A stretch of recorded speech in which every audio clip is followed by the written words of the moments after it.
Bonjour et bienvenue dans Enquête, qui est le nouveau format d'InPower, où on vous propose chaque mois de discuter avec des experts et des expertes d'un sujet de société qu'on vient décortiquer et analyser. Je suis ravie de vous partager le dernier épisode de cette toute première série, avant de vous partager le best-of. Mais là, on va recevoir du coup notre dernière intervenante autour du sujet La fabrique de la violence, ou comment les représentations culturelles façonnent notre relation à l'amour. Après avoir levé le voile sur les violences systémiques dans l'industrie du cinéma avec Judith Godrèche et analysé l'impact des normes culturelles sur notre sexualité avec Ovidie, on va s'intéresser aujourd'hui à un sujet qui est passionnant, celui du rôle de la pop culture dans la normalisation de la violence. Que ce soit des films, des séries, des romans ou encore les clips musicaux, depuis l'enfance, ces récits en fait façonnent nos attentes, nos désirs et nos idéaux. Mais derrière les grandes histoires romantiques et les icônes de la musique se cachent souvent des modèles qui perpétuent des clichés toxiques. Pourquoi est-ce qu'on glorifie encore les passions destructrices ? Pourquoi est-ce qu'on associe encore le désir au pouvoir et la séduction à la domination ? Pourquoi la jalousie, la dépendance affective et même la violence sont parfois présentées comme étant des preuves d'amour ? Se réapproprier son imaginaire, c'est aussi apprendre à déconstruire les histoires qu'on nous raconte pour mieux réinventer les nôtres. Pour analyser ces questions, j'ai eu le plaisir de recevoir Chloé Thibault, qui est une autrice et journaliste engagée, qui interroge depuis des années l'impact des fictions et des médias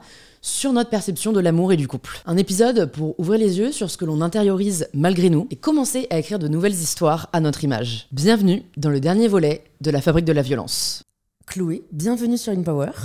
Je suis ravie de t'accueillir. Moi aussi, merci Louise. On va parler de sujets qui m'ont toujours intéressée sans que j'arrive vraiment à les théoriser ou à les comprendre. Mais avant d'en parler, la première question que je pose à tous mes invités, c'est de se présenter de la façon dont ils le souhaitent. Alors écoute, basiquement, je suis journaliste indépendante, spécialiste des sujets culture et société. Je suis autrice de plusieurs ouvrages, notamment mon tout dernier Ni Muse ni Groupie, une histoire féministe de la musique, et l'avant-dernier, Désirer la violence, ce que la pop culture nous apprend à aimer. Et les informations que j'aime bien donner, parce que moi, elles m'intéressent quand je parle aux autres, c'est que je suis Sagittaire, ascendant Poisson et Lune en Poisson, ce que je trouve particulièrement équilibré comme thème astral. Je me demandais, parce que c'est difficile de prendre conscience de l'imaginaire qu'on a construit pour nous. Donc, quand est-ce que toi, tu as pris conscience que la pop culture façonne nos rapports hommes-femmes ? J'ai pris conscience de ça au fil du temps, mais la dernière histoire que j'ai vécue officielle, c'était une histoire qui s'est très mal passée, très mal finie, puisque c'était avec un homme violent contre qui j'ai déposé plainte. Et en fait, c'était au moment du cap du passage à ma trentaine. Et je me suis rendu compte, j'ai fait le bilan avec mes thérapeutes de ma vie amoureuse et je me suis rendu compte que j'avais quand même été davantage malheureuse que heureuse et que je commençais en fait à en avoir un peu marre de cette rhétorique qui veut que on ne tombe que sur des connards, pour la faire courte. Et je pense qu'il y a quand même une part évidemment de responsabilité dans le choix qu'on fait de nos partenaires. Et je me suis dit, mais comment ça se fait que depuis toutes ces années, tu choisis presque systématiquement les mauvais hommes pour toi ? Comment c'est possible que dans ta pratique, tu ailles vers des hommes qui incarnent tout ce que tu combats théoriquement dans tes combats féministes ? Ça m'a un peu explosé au visage. Et en fait, évidemment, j'ai travaillé sur moi, donc avec des psys, des thérapeutes plus ou moins perchés, mais je vais pas te lancer sur les thèmes astrales et la numérologie. Et il y avait quand même cet autre pan qui est hyper important dans ma vie, qui est la pop culture et plus précisément le cinéma et les modèles en fait avec lesquels j'ai grandi. Et je me suis rendu compte que ces modèles-là, ils étaient pour la plupart assez malsains. Et c'est ça qui a donné lieu à ce livre, Désirer la violence, qui est vraiment une enquête sur pourquoi est-ce qu'en tant que femme hétérosexuelle, on va autant vers des hommes qui sont le contraire de ce qu'on sait qui est bon pour nous. Donc ça, tu l'as formalisé uniquement pendant ou après avoir enquêté dessus ? Non, bien avant, parce que je m'en rendais compte. Mais ça, c'est quelque chose dont on est nombreuses à se rendre compte, entre copines, à se dire non mais moi je suis attirée que par les connards, que par ceux qui me repoussent, qui me maltraitent. En fait, c'est vraiment des phrases que j'ai déjà prononcées, que mes amis ont déjà prononcées, et qu'en fait on prononce depuis l'école primaire, avec des adages comme fuis-moi je te suis-moi je te fuis, ou qui aime bien châtie bien. Ça, c'est une petite phrase qu'on entend beaucoup, mais qui en fait est vraiment délétère. C'est toute une culture en fait qui nous apprend à minimiser et désirer les violences masculines. C'est un sujet que j'abordais déjà dans mon avant-dernier livre, Pécho Canard, petit jeu de mots, décryptage d'une vie amoureuse tumultueuse, où j'étais aux côtés de ma vraie psychanalyste, Liliane Holstein, et justement je dressais le portrait de 20 hommes que j'ai rencontrés de la maternelle à quasiment nos jours, pour essayer de comprendre comment on passe de mes petits amoureux de l'école primaire à une relation avec un homme violent. Et en fait, tragiquement, c'est assez logique. Donc c'est un sujet qui m'intéresse depuis des années parce qu'il me concerne directement en fait. Ouais. Moi, mon but, et ce que je souhaite à tout le monde, c'est d'abord de soigner mes blessures et puis de me rendre heureuse, tout simplement. Et j'aspire en fait à ce qu'on s'aime toutes et tous le plus sainement possible. Dans quelle mesure la réalité infuse sur les représentations qu'on donne des relations hommes-femmes, et dans quelle mesure les représentations hommes-femmes influent sur la réalité? En fait, ce qui est difficile avec ce sujet de désirer la violence, c'est que c'est l'œuf ou la poule. On a du mal à comprendre comment ça a commencé, quoi. Est-ce que c'est parce qu'on a vu des choses malsaines à la télévision et au cinéma qui sont banalisées qu'on les reproduit dans la vie, ou est-ce que c'est parce qu'elles sont tellement présentes dans notre vie qu'on finit par le représenter au cinéma? La réponse, c'est les deux. Ça va dans les deux sens. Et en fait, qu'importe d'où ça vient, cette violence systémique, masculine, patriarcale, elle existe, elle est réelle tout autour de nous. Donc en fait, nous avons le pouvoir, tant en tant que créateurs d'œuvres qu'en tant que consommateurs, d'y mettre fin à ces schémas, tout simplement en tapant du poing sur la table et en disant on en a marre, on a envie de voir des choses plus saines représentées à l'écran. Parce que pour moi, c'est un peu facile de dire bah oui, mais la violence, elle est partout dans la vie. Oui, d'accord. Moi, je ne m'oppose pas à ce qu'on la représente. C'est important qu'il y ait des films sur la guerre, des films d'horreur aussi pour nous divertir, des films sur les violences sexuelles. Toute la question est de savoir comment on les représente. Est-ce qu'on la rend désirable ou est-ce qu'on la dénonce? Exactement. Moi, ce qui m'alerte, ce sont toutes ces œuvres qui présentent les violences, mais comme n'étant pas forcément des violences, ou, quand on comprend que ce sont des violences, qui apparaissent comme étant des violences désirables, érotiques. Ça, pour moi, c'est non. Enfin, on arrive là en 2025 à une époque où il est vraiment important de lutter de toutes nos forces contre cette culture du viol. Est-ce que tu aurais un exemple d'une scène populaire qui est portrayée comme étant romantique et qui, a posteriori, avec du recul, est tout simplement violente ? L'exemple pour moi qui est le plus frappant, c'est celui de l'auberge espagnole. Pourquoi ? Parce qu'en plus, à titre personnel, je l'ai découverte quand j'avais 12 ans. Le film de Cédric Klapisch est sorti en 2002 et en fait, on est des générations entières de jeunes à avoir grandi avec ce film qui nous a donné envie de faire Erasmus. Voilà, tout ce folklore. Et en fait, dans ce film, il y a une scène qui est vraiment typique du cinéma où on retrouve le personnage de Xavier qui est incarné par Romain Duris et qui a envie de choper le personnage qui est joué par Judith Godrèche, Anne-Sophie. Et en fait, avant cette scène précise, avec sa meilleure amie lesbienne, il a pris des conseils en fait pour réussir justement à séduire des femmes parce que lui, il est un peu présenté comme un mou du genou, quoi. Et elle lui dit, c'est Cécile de France qui joue ce personnage, tu sais, les femmes, en fait, elles aiment bien que tu sois un peu sauvage, que tu n'hésites pas à y aller. Donc, il applique ses conseils à la scène suivante avec Anne-Sophie. Et justement, il tente de l'embrasser, elle le repousse. Et elle lui dit 7 fois non à l'écran. Non, je peux pas, elle se débat. Et puis finalement, il la saisit fermement. Une petite musique romantique se lance, ils s'embrassent et elle est bien contente qu'il l'ait embrassée. Et à la scène suivante, on les retrouve dans une chambre, donc on comprend qu'ils ont fait l'amour et que tout va bien dans le meilleur des mondes.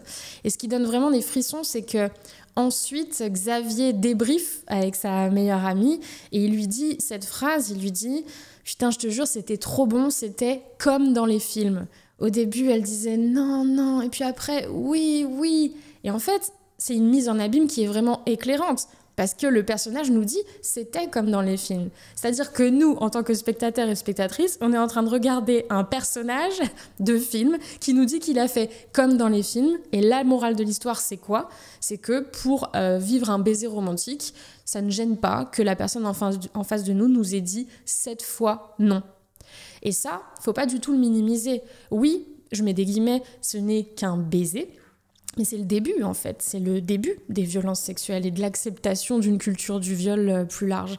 Et ce film-là, il est tellement populaire, familial, on n'y attend pas du tout de la violence sexuelle, que c'est là, pour moi, que c'est le plus insidieux. De quoi on parle quand on parle d'objectification des femmes ? C'est un terme qui revient de plus en plus, c'est un terme personnellement que j'utilise beaucoup.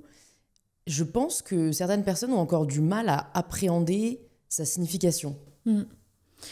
L'objectification des femmes, c'est le fait que les femmes soient présentées comme des objets, littéralement. Et de fait, c'est ce qu'on voit dans un grand nombre de films où elles ne sont là que pour accueillir, voire subir le désir masculin. Elles ne sont pas sujettes de leur désir. C'est bien ça qui rend notre tâche de femme très compliquée. C'est qu'on ne grandit pas en voyant des modèles sur grand écran de femmes qui sont sujets. C'est ce qui est le plus dommageable et c'est ce qui est, selon moi, le grand enjeu aujourd'hui dans la création culturelle. Mais on peut se réjouir de voir de plus en plus de femmes quand même être sur le devant de la scène et porter des histoires, que ce soit littéraires ou cinématographiques ou sérielles, qui justement mettent en scène des personnages principaux féminins qui sont absolument sujets. À quel point tu penses que notre désir est influencé par la pop culture et par ce qu'on consomme? En fait, c'est difficile de se rendre compte, par exemple, pour toi, pour moi, quels seraient nos goûts chez un homme si on avait vu des séries ou des films avec des hommes extrêmement sains, extrêmement doux, extrêmement aimants. Comment finalement on peut mesurer l'impact des représentations culturelles sur notre imaginaire et sur notre désir chez l'autre, quoi? Il y a un concept que j'utilise beaucoup qui s'appelle l'innutrition, en fait, qu'on tient des poètes de la Pléiade, donc ça fait un bail que ça existe. Et en fait, l'innutrition, c'est l'idée que quand on crée, on a digéré toutes les œuvres qu'on a déjà consommées nous, quoi. C'est vraiment une métaphore de la nourriture. Et donc, on les a consommées, on les a digérées, et ça ressort, consciemment ou non, dans nos propres œuvres.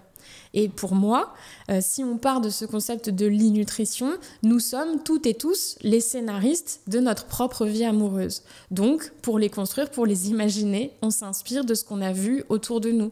Évidemment, la plupart du temps, nos premiers modèles, ce sont les modèles familiaux, nos parents. Maintenant, une fois qu'on s'est dit ça, on n'a pas toutes et tous la chance d'avoir grandi dans des familles qui s'aimaient sainement.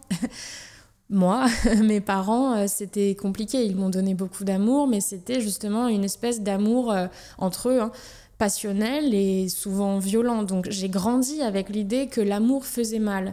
Et au-delà de mes schémas familiaux, eh bien, ce que je voyais à l'écran, la plupart du temps, c'était aussi des amours, passions, où l'héroïne en prenait plein la tronche, mais in fine, était bien contente d'avoir tenu bon, parce qu'elle était heureuse avec un homme qui devenait le père de ses enfants. Ils se marièrent et eurent beaucoup d'enfants, quoi, globalement.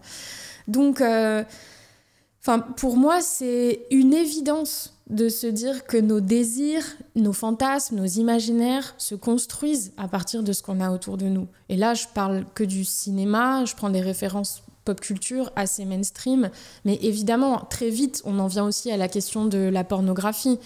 Nous sommes des générations qui avons grandi avec un accès à Internet qui nous a permis très tôt, trop tôt, d'avoir aussi accès à des films pornographiques.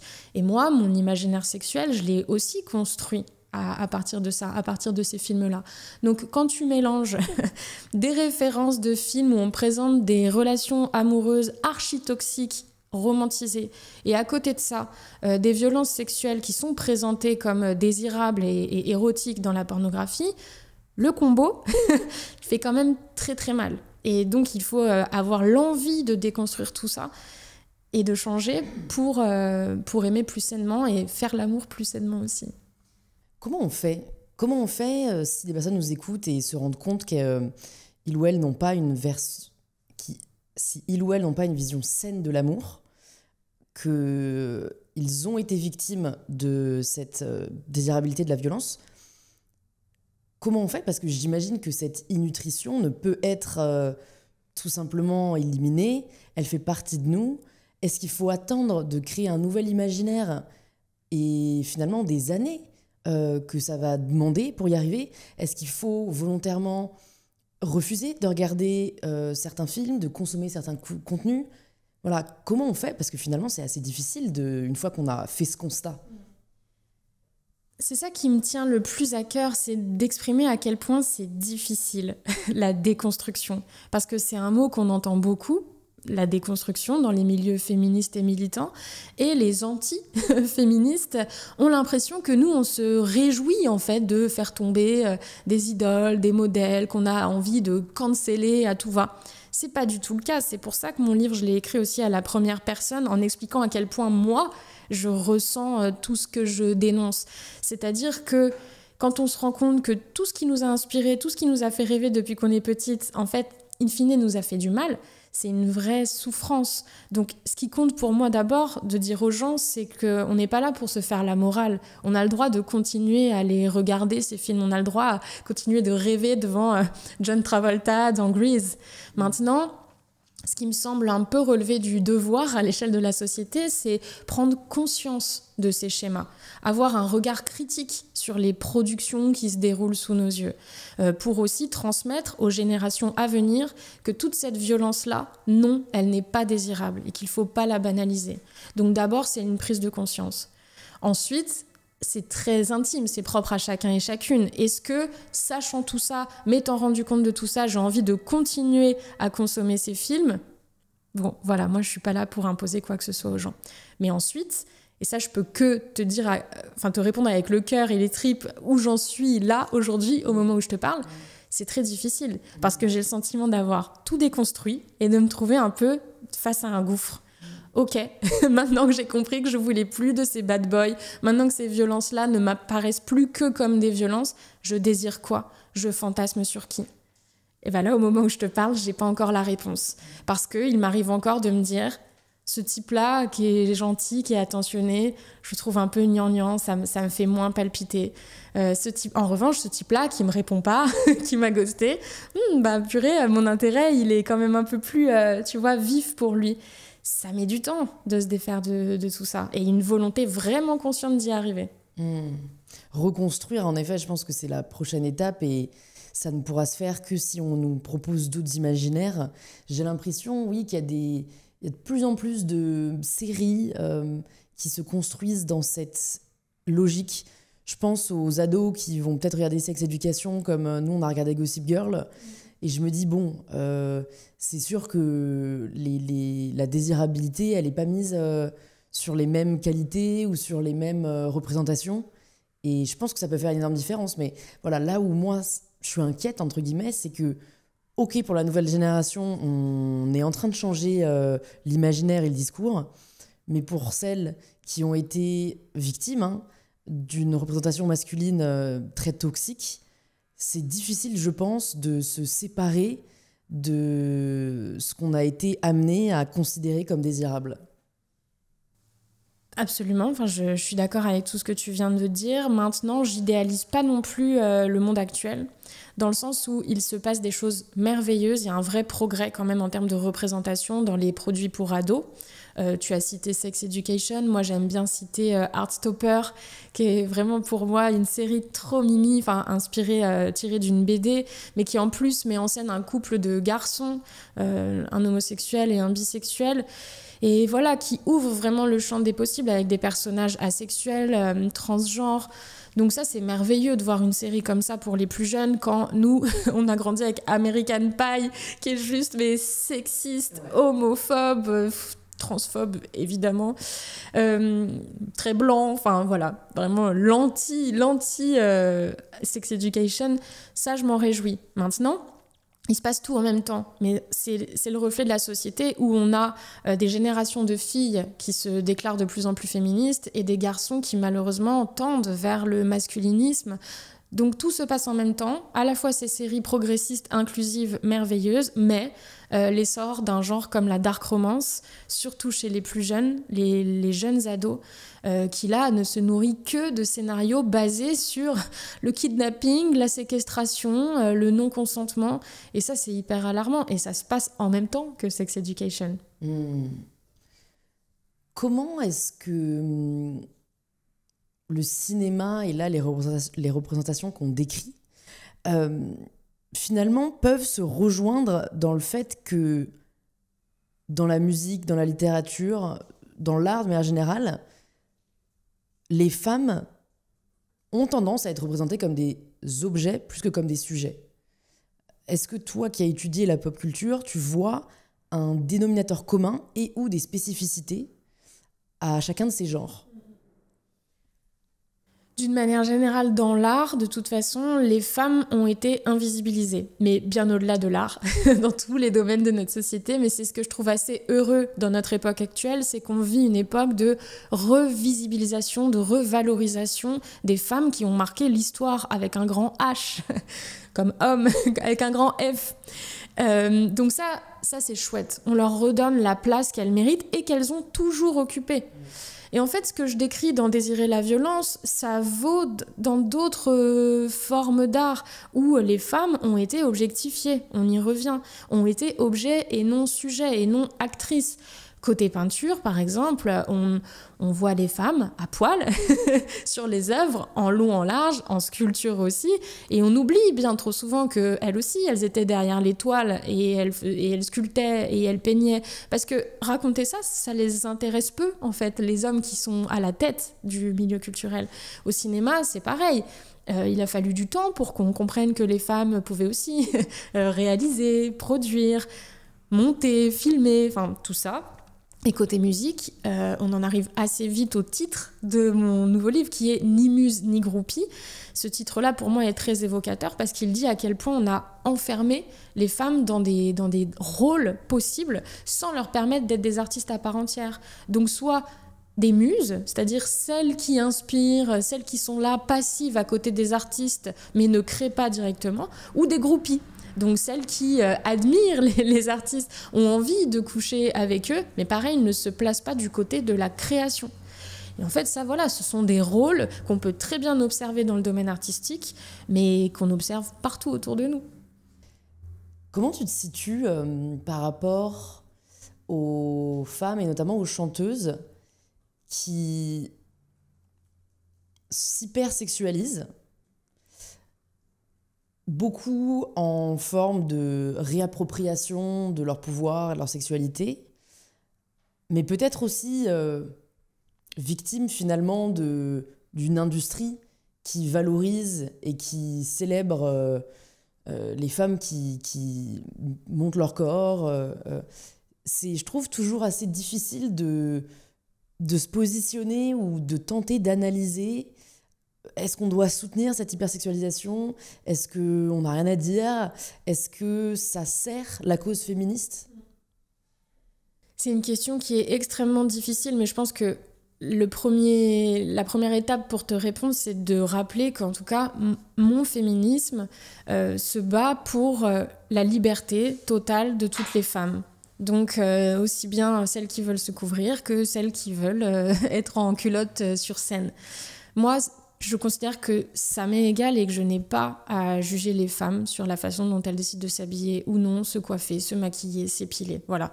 C'est pour ça que je me bats, c'est pour qu'on soit toutes libres, aussi libres que les hommes. Maintenant, je comprends que le féminisme à la Beyoncé, il y a un livre qui s'appelle « Beyoncé est-elle féministe ?», soit questionné parce que c'est un réflexe, primaire de se dire mais non, mais attends, du coup, si elle est féministe, pourquoi est-ce qu'elle joue le jeu du patriarcat ? Pourquoi est-ce qu'elle se présente comme ça, comme étant hyper sexy, hyper sexualisée ? Moi, je m'intéresse en fait, moi, je m'interroge sur mes propres contradictions. Donc, pourquoi est-ce que, encore, quand vient l'été, je me dis, bah non, je peux pas montrer mes jambes poilues. Pourquoi, si j'ai un rendez-vous important, je me dis quand même, il faut que je me maquille. Je peux pas y aller avec des cernes. Enfin, en fait, je m'interroge à titre personnel. Donc, je pense que ces artistes aussi s'interrogent sur... Est-ce que je continue à être sexy ? Est-ce que j'en ai rien à faire ? Mais moi, ça me fait plaisir d'être sexy. Moi, ça fait partie de mon personnage. Et en fait, je crois à une forme de sincérité. Si elle trouve une façon de s'empouvoirer en étant dans l'hypersexualisation et en le décidant, pas en étant dans le background de clips de rappeurs qui, là, hypersexualisent les femmes, mais qui sont présentés comme des objets, moi, ça me va. En fait, c'est très difficile de juger ça. Et on en revient... à ce que je disais aussi de nos fantasmes et de notre sexualité. Moi, j'ai cru à un moment de ma vie que je désirais...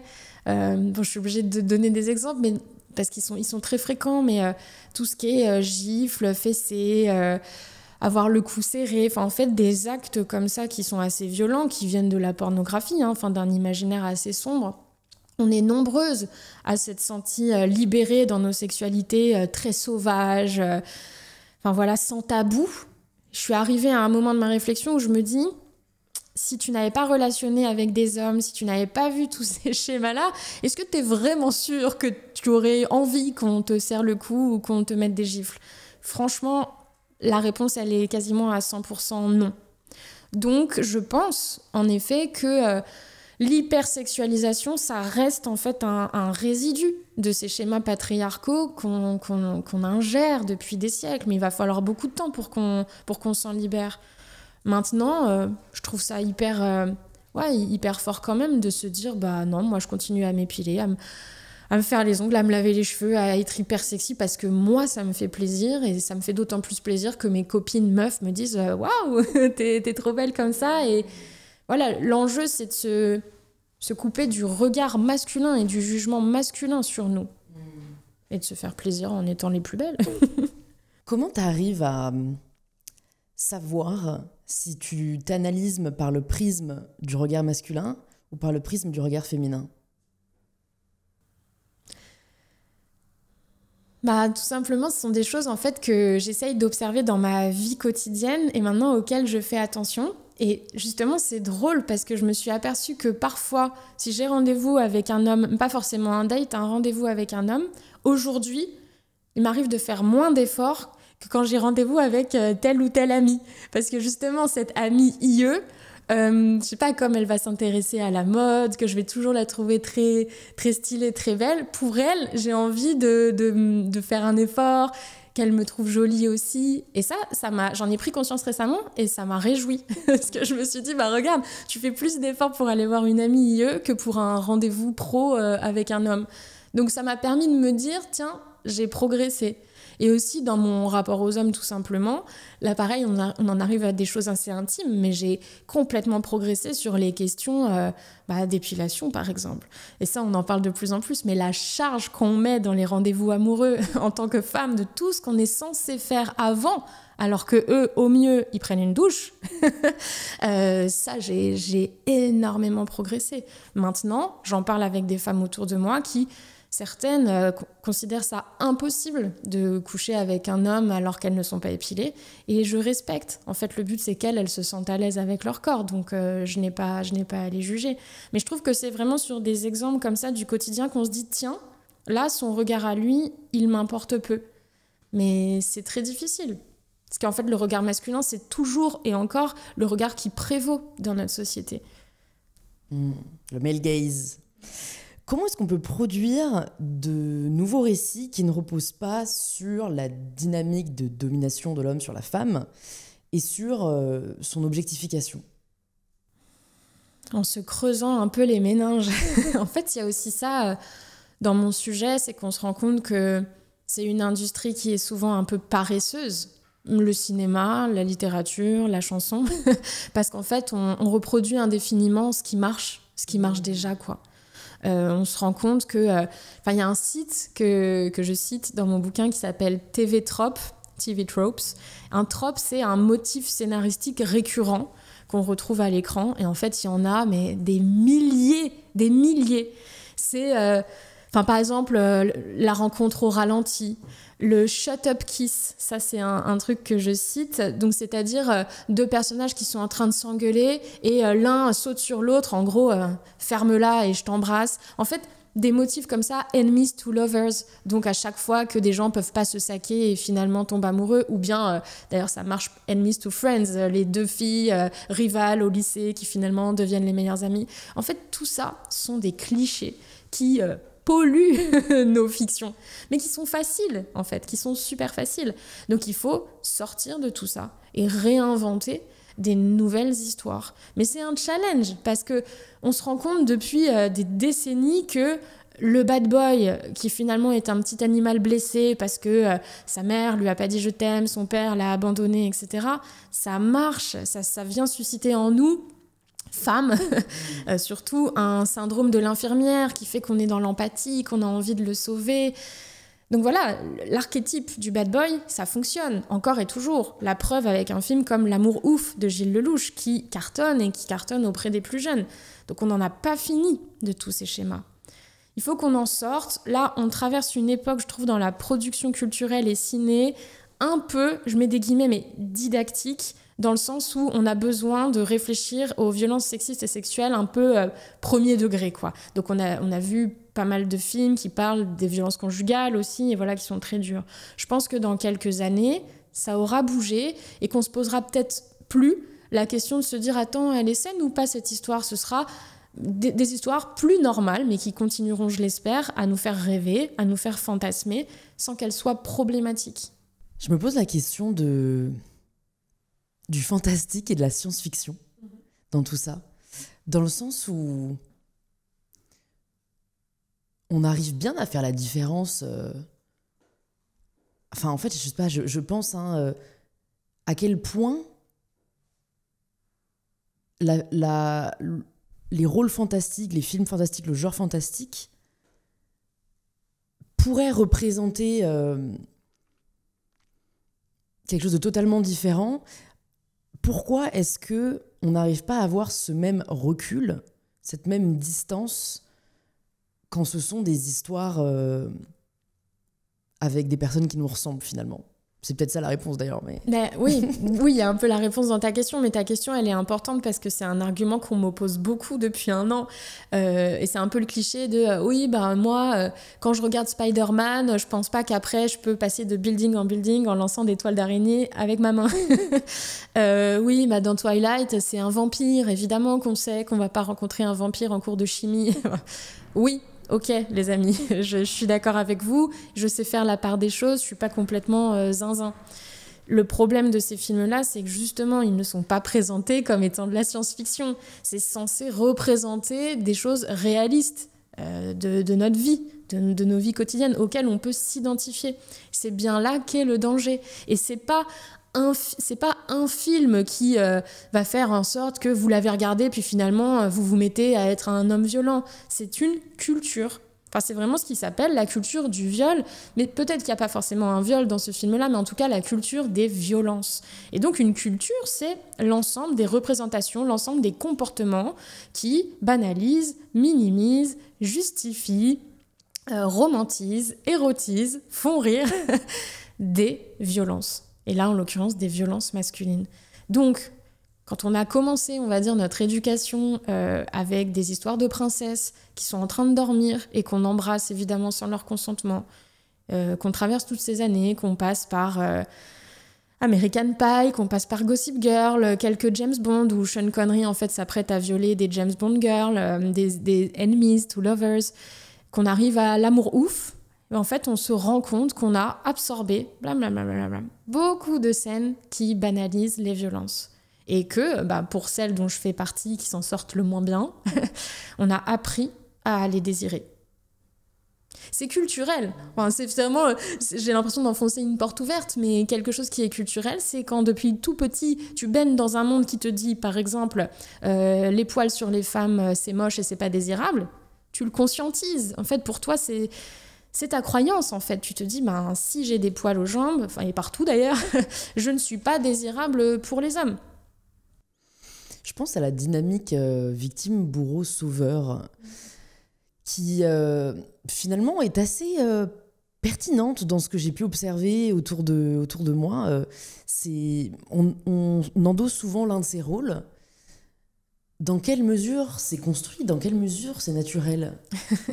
En tout cas, au cinéma, on le retrouve très efficacement, ce triangle. Mais là, de t'entendre en parler, parce que j'en parle pas dans le livre comme ça, en ces termes, ça me fait penser justement à un genre qui s'appelle le rape and revenge. Donc un genre de l'horreur qui s'appelle littéralement viol et vengeance. Déjà, juste quand on prend une seconde pour y penser, on se dit mais ok, donc le viol est un genre à part entière cinématographique. Le rape and revenge, globalement, ce sont tous ces films qui commencent par un viol de femme, parfois un meurtre aussi de femmes, et qui ensuite vont consister à se venger des agresseurs et des violeurs. Très souvent, ceux qui vengent, ce sont les hommes autour de la victime. Donc le père, le frère, le compagnon, parfois même l'ex.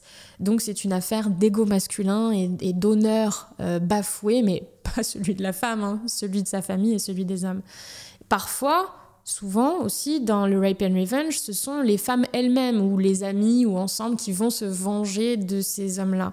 Et ça, c'est très dangereux en termes de représentation parce que justement, ça donne l'impression d'un rééquilibrage. Ok, elle a été victime, mais regardez, après, elle devient bourreau parce qu'elle se venge de ses agresseurs, donc on est à égalité. C'est le gros problème d'une série de films comme Kill Bill, dont je parle beaucoup dans mon bouquin, parce que pendant longtemps, j'ai cru que c'était un film féministe et je disais que Béatrix Kiddo était mon héroïne préférée. Pourquoi ? Parce que c'était la première fois que je voyais une femme aussi badass, violente comme un homme, qui sait manier le sabre, dans une super combi en cuir jaune. Mais en fait, quand on réfléchit à Béatrix Kiddo dans Kill Bill, elle n'est pas badass comme ça pour le plaisir, c'est réactionnel. Elle a échappé à une tentative de féminicide, elle a été violée on ne sait combien de fois pendant qu'elle était dans le coma, on lui a arraché son enfant. Donc en fait, sa violence, elle n'est que réactionnelle. Et à mes yeux, tous ces films-là donnaient l'impression qu'on retrouvait une forme de justice, quoi, et qu'in fine, on était sauveuse. Enfin, en fait, qu'on jouait tous ces rôles-là au sein d'une même fiction. En fait, elles ne sont que victimes dans ces films-là.